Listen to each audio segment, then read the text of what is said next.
So this project here is owned by Highwoods Properties.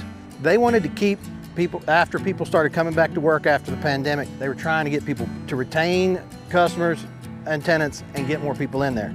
So they started thinking of different amenity areas to kind of keep people in the building. Top floor folks said something about a putting green and they went all out. And so they put this in. So that's how this whole kind of idea came up with in the first place. When we first got this set of plans, it was actually cast in place. We were basically like, we'll do it, but we're going to include a brand new set of forms to do these tight radiuses.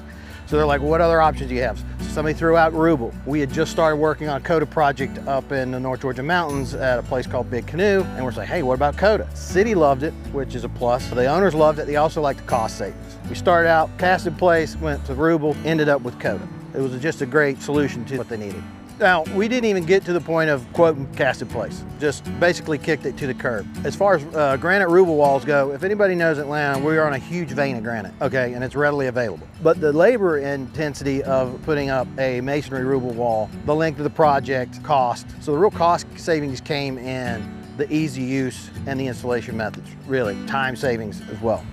It was great. Went to the website, was able to get all the information we needed for our civil engineer, and he did the plans. They gave him all the information on grid testing and all that kind of thing. I think our tallest wall here is around 7 or 8 feet. We do have a terraced wall, so if you put them together, it's probably closer to 10 or 11. And then these smaller walls, we completely scrapped the plan. I'd love for you to see what's here now compared to the plan. It doesn't look anything like it because it wasn't going to work.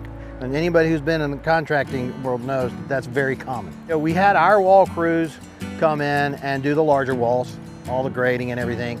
And then we had to put in the greens.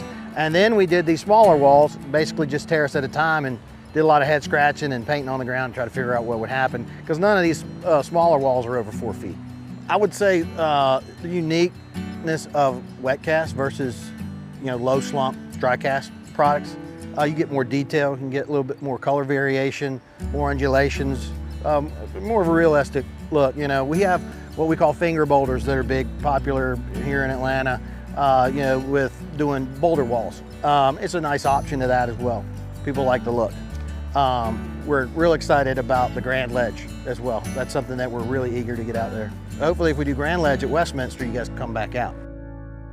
I would absolutely recommend Rosetta to any of my colleagues, competitors. The versatility, especially of Kodah, you can't beat it.